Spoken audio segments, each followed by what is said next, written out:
Hello mga kabibig! Welcome back sa ating bagong YouTube channel. Ito ang pinakamaingay na YouTuber sa balat ng YouTube. Ako si Kabibig, maglebak-lebak na tayo with evidence. Congratulations kay General Torre, mga kabibig.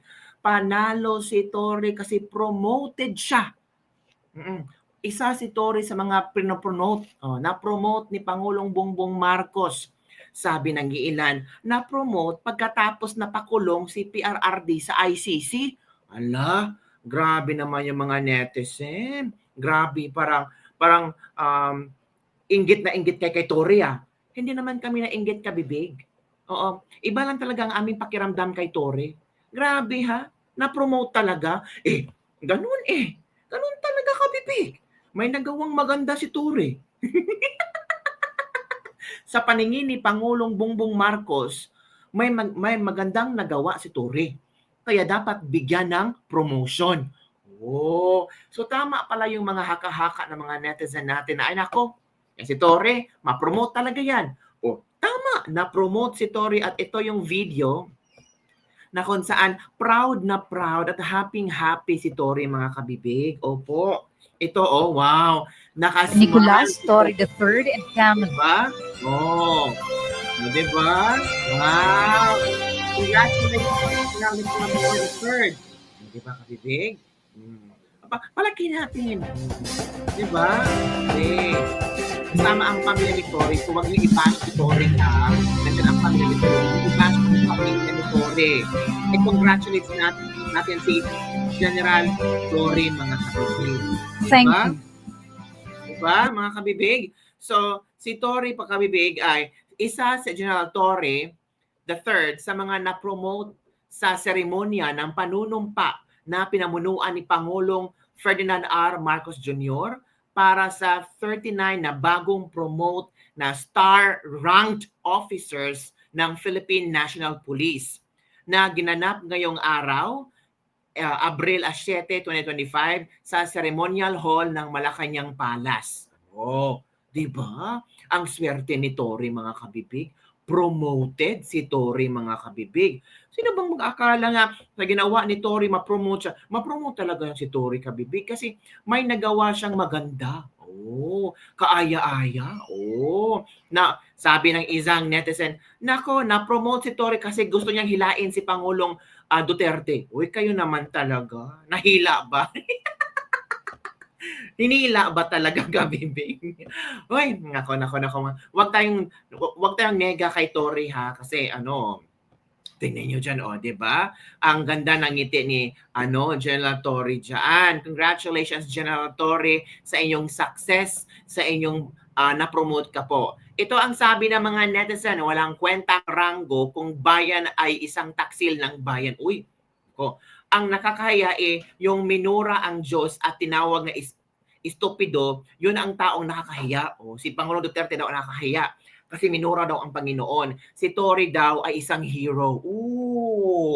Well, yung ibang tao, pagtingin nila kay Torre ay isang hero kasi napakulong ni Torre si KOJC, Pastor Apollo Kibuloy, si Pangulong Duterte. So dalawa na talaga yung mga lalakas at known personality sa politika. Talagang napakulong ni Torre. So kailangan talagang bigyan siya ng promotion.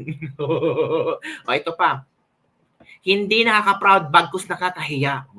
Sabi ng isa, bakit nakakahiya? Ginawa lang niyang sundin ang tungkulin sa batas. Inggit lang kayo mga DDS. Uy, nainggit daw ang mga DDS sa promotion ni Torre.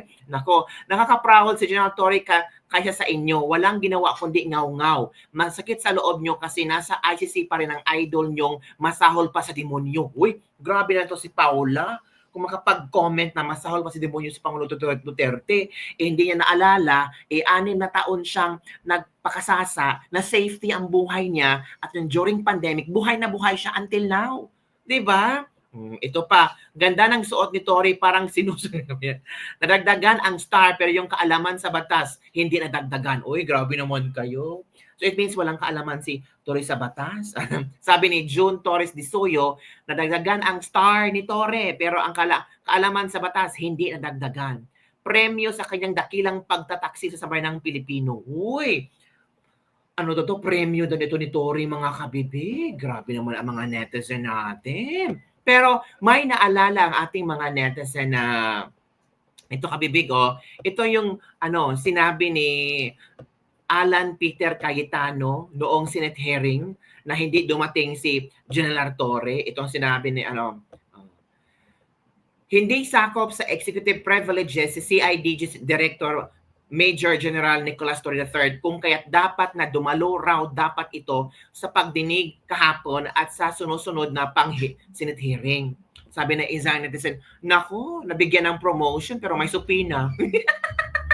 Kayo talaga, wag kayong ganyan kasi aate na sila. Aate na ang mga ito ha. Dadalo sa ikatlong pagdinig sa Senado sa pag-aresto kay Duterte ang mga kabinete. Kasama na rin si General Torre. Sabi dito, mayroong kasing merong tawag dito press con. Press con kanina si Claire Castro. Okay, mga kabibig, hanapin natin ang press con ni Claire Castro na kanyang sinabi kung sino yung mga darating. Ito kabibig ha. Ito daw yung darating na mga tawag dito, mga personalidad para sa hearing. Kailan ba ang hearing mga kabibig? April 10? April 10 ba yung hearing kabibig? Let's see ha, manood tayo kay Claire Castro. May mga tanong siya. Ito na kabibig. According po sa office po ni ES, as we speak, hindi pa po ako nabibigyan ng anumang detail kung nakatanggap na po sila ng invitation. Pero so dapat sa invitation nakalagay po sana kung sino yung mga tao na iimbitahan. Pero nagbigay na po ng listahan ang Office of the Executive Secretary yung maaaring dumalo po sa nasabing hearing.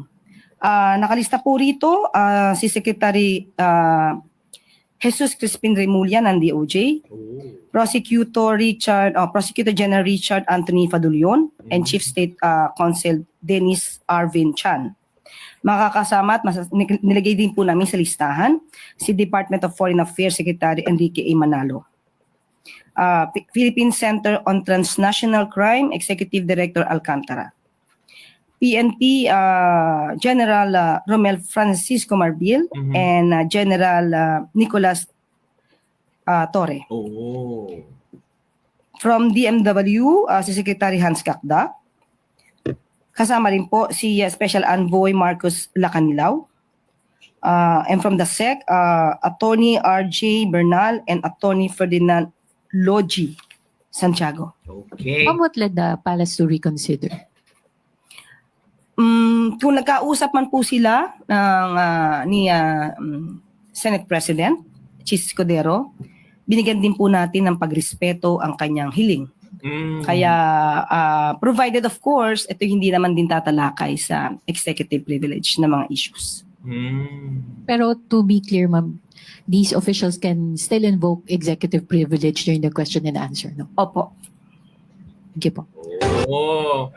Executive privilege. So, kung tatanungin sila tungkol sa nangyari, pwede sila mag-invoke for executive privilege. Pero si Tory ba, pwede ba siya mag-invoke for executive privilege? Hindi naman siya kabinete.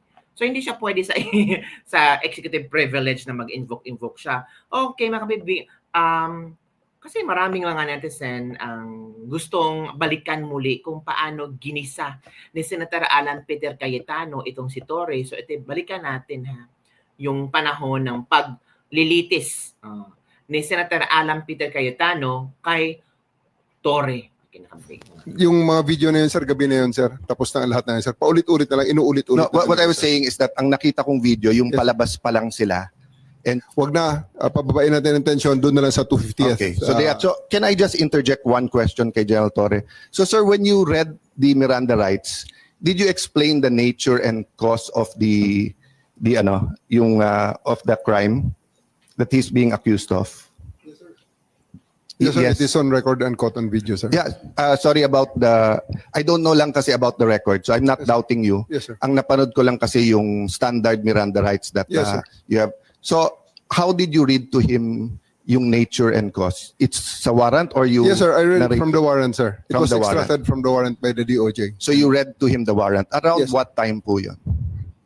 More or less. Mga around before lunchtime, sir. So nung hinuli mo pa lang, binasa nyo na sa kanya yung warrant? When Kasi yung nakita namin video, sir, sa airport, the wife of former ES Miguel Dia was asking nga, di ba? And Ma'am Handilet was also asking. At sinabi nyo, I don't know what you answered, but basically hindi nyo pa pinakita yung warrant nun, di ba? Nung yung mga video na yun, sir, gabi na yun, sir. Tapos na ang lahat na yun, sir. Paulit-ulit na lang, inuulit-ulit. No, na lang what I yun, was sir. saying is that ang nakita kong video, yung Yes. palabas pa lang sila, and you were informing him naman na meron warrant, di ba? Palabas sa tube, sir. Sa tube. Oo. Nung palabas sa tube, sir, when the party of the former president is going out of the tube, doon, sir, sa mismong junction ng tube at sa yung moving junction, sir, ng tube, he was already met by PG, who attempted to read him his rights. Okay. And they said, wag na, pababain natin ang tension, doon na lang sa 250th. Okay. So they attempted wing, to sir. read him his right. And dala nila yung warrant nun, hindi pa? Yes, sir. Dala na, sir. Dala na nila? They will not So yung go out of issue the na plane. walang dala, that's not true kasi dala nila. Hindi sila lalabas sa plane, sir. Yun ang kondisyon nila. Hindi kami lalabas sa plane pag wala yung warrant. Warrant. And So it was nandun shown yung to them. warrant. Okay. Yes, sir. So did you or any of the people who were serving the warrant explain to him the elements of the crime? Yes, sir. The whole So warrant what was are actually the- given to them. So just because it's simple naman, what are the elements of the crime against humanity na may murder? Ala. If you explain to him, then you can explain to me, di ba? So Ano what's the elements? During the time, sir, it was not me who attempted the reading of the rights. It was the prosecutor general. Yes, sir. But sabi mo, you know the elements of the crime. I read to him in toto what was written Yes. on the warrant, sir. I read the warrant. Wala doon yung elements of the crime. Ala. We did not say that I know the elements, sir. I just Yes. read to him exactly So the charges in accordance with what is written in the yes, sir. warrant. I'm not arguing on the opinion and the legal kasi ito factual pa lang.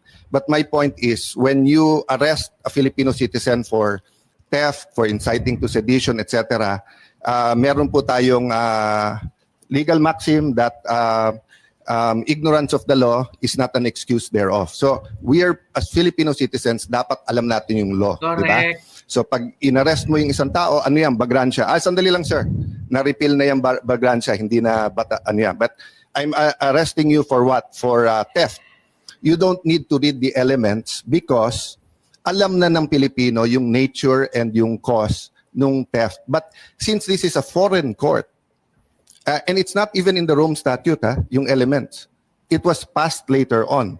So ang point ko, was the accused, in this case, former president, aware of what he was being accused of? So I'll stop there, sir. Factual lang naman, and I take your answer that it was the warrant was there, it was read to him, and there are different. I won't go to them now. I'm just making the point that even if you serve the warrant, kung hindi niya alam at Correct. hindi alam ng lawyer niya, Correct. how do you expect him to run to court for to get legal remedy? So Correct. going back, Attorney Alexis, sir, so is the ability to seek legal remedy part of due process? Meaning if you deny me, if you're accusing me of something, So yun, Kabibig, yun ang paggisa ni Senator Peter Alan Cayetano kay General Torre, mga kabibig. At kita naman, mga kabibig. Pero baka lang, na-promote si General Torre kasi may magandang nagawa sa paningin ni Pangulong Bongbong Marcos. So wag nating i-bash si General Torre kasi ginagampanan din niya ang kanyang trabaho. Pero sabi ng mga netizen, ginagampanan ba talaga? Grabe naman yung ginawa niya kay Pangulong Duterte. Parang hindi siya Pilipino, parang walang awa sa former president. Tapos yung video sinasabi niya, hihilain niya si Pangulong Duterte. Trending na trending yun. So yun ba ang tinatawag na makatao na may mahal ang kapwa Pilipino?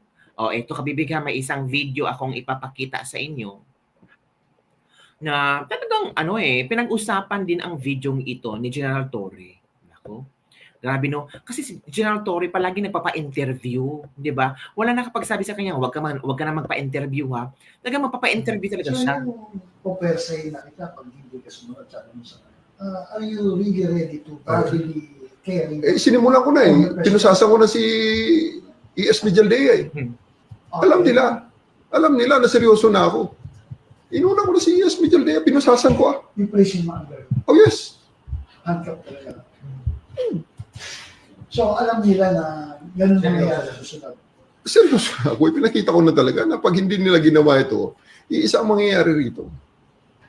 Sasakay ko ang presidente sa aeroplano kahit sino pa ang humarang. Oh.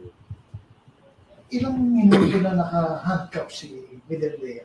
Madali lang naman yun. Nakita ko naman kasi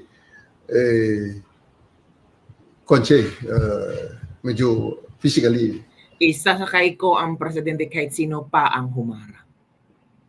So yun kabibig.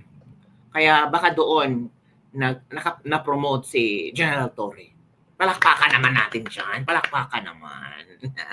So yun lang po mga kabibig ang ating latest libak-libak for today. Ang question ko lang, karapat dapat bang mabigyan ng promotion si General Torre? Sa iyong palagay, kung ikaw si President Bongbong Marcos, dapat magbigyan ng promotion si General Torre? Comment down below. And don't forget to like, subscribe, and share this video para sa mga trending news natin pag-uusapan. Bye everyone! See you next time.